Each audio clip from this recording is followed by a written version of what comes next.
ScouterStan. Let's talk a little bit about the overnight camping guide for scouters in regards to all the things they need to be thinking about when coming up with a safe overnight camping adventure. Mike, my dear friend on the podcast, he and I been talking about all of the things that have to be arranged before a unit can actually decide on going on an adventure. Now, this podcast is for all of scouting, whether it be a Cub Scout pack, a Scouts BSA, or even a venture crew. No matter what kind of scouting is involved, these are points that have to be considered before the adventure is actually done, and things that are actually going to happen at the campout. The very first thing is in a pre-trip planning meeting. There are many things to consider when planning on embarking on a camping or an adventure, an overnight adventure type of trip.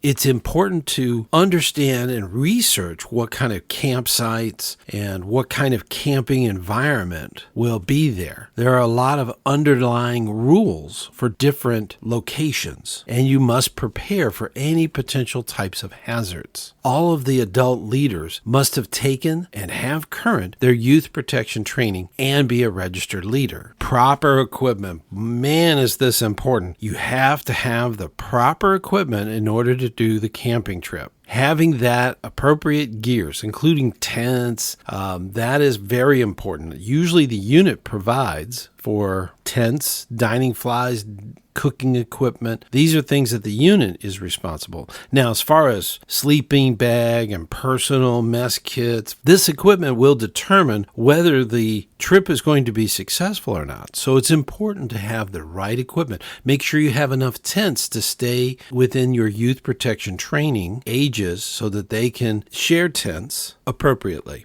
Now, another one is fire safety, making sure that fires are actually allowed in your camping area. Some camping areas do not allow open flames. And make sure that when you do check in, that the rangers don't have a band currently because of a dry condition. Make sure you establish that fire ring that's in the campsite as a group fire ring. Make sure there's a bucket of water or a means to put out the fire, and never make a fire bigger than what you can put out safely, quickly. Now, in Scouts BSA, we have the firemanship that actually allows youth to supervise and take leadership of a campfire. This is a wonderful opportunity for them to show leadership. And as always, the fire should always be attended. Once it is out for the night, that's it. Food safety. It's very important to keep your food that needs to be refrigerated cold. There are a lot of foodborne illnesses that could actually come up during an adventure. I would encourage the proper storage of cold foods with ice in containers,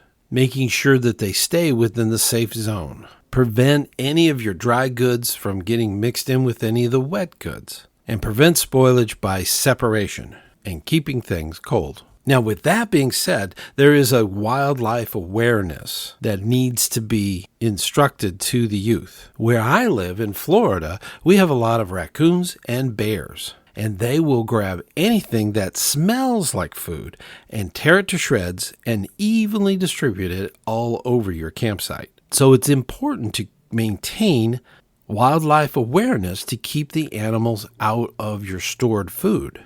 Bear boxes and even camp trailers can be used to store your smellables and keep them away from the wildlife. You want to do whatever you can to avoid attracting animals into your campsite. Hydration and nutrition. Oh my gosh, this is very important. Remind your scouts to stay hydrated. Drink plenty of water, especially in hot and dry conditions. And it can be kind of misleading. If you're on, like, for instance, a Klondike Derby up north, and it's very, very cold, and the snow squeaks under your shoes, it is because it's so dry, because all the moisture has frozen. That's a dry environment, and you need to drink water, even though you're surrounded by ice. In the desert, it may feel cold at night, but it is still dry.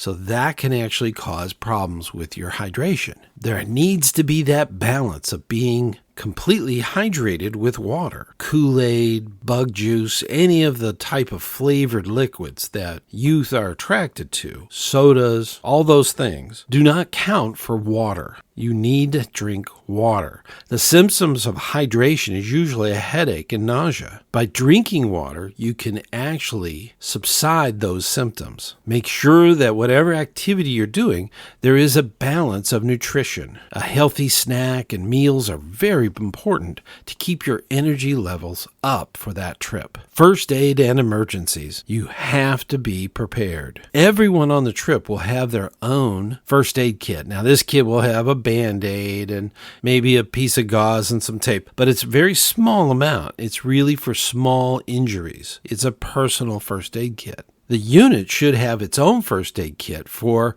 assisting larger injuries that may occur. Make sure that your health officer that's on the trip can recognize signs of dehydration and even heat stroke and be able to make the decision when to seek professional help. Make sure you have a well-stocked first aid kit that is ready for any emergencies that may arise from your activity. This will help you give first aid to an injured scout or scouter prior to getting medical attention. Weather preparedness. Encourage all your scouts to be aware of weather conditions during a trip. You should always have multiple different plans in case the weather changes dramatically. Now, professional meteorologists work really hard at giving a prediction of what kinds of weather condition that may come up during your trip, but this needs to be just an indication of what could occur. Scouters need to be prepared to take the unit in a different direction for that activity if needed by weather conditions. The buddy system. This has been around since the beginning of scouting. You must emphasize the buddy system with all scouts and scouters. They should be paired up with similar age and maturity groups within the youth protection guidelines. Encourage the scouts and scouters to stay together and to communicate with each other. And if called upon, they could actually identify where their buddy is and look out for each other. This is also very important to teach to the new scouts. And this system needs to be in place at every activity, every meeting, every camp out, everything that you do in scouting. You should always have a buddy. That is one of the big safety factors within scouting. Leave no trace. These principles are critical to what we do in scouting. This is a wonderful opportunity to teach leave no trace. We want to minimize the impact on the environment. And by leaving no trace in all of its different facets, including packing out trash and avoiding unnecessary damage of vegetation and respecting the wildlife that live there, leave no trace is a critical principle and an opportunity to educate scouts on their impact to the environment. It is also critical to talk with the campsite owners to make sure that you are staying within the guidelines of leave no trace. Now, we do a lot for our scouts. So as scouters, we need to keep them safe so that they can have the opportunity to successfully have a wonderful time at whatever adventure, whether it be camping, canoeing, or hiking. Keep up that good work, and I will see you on the trail.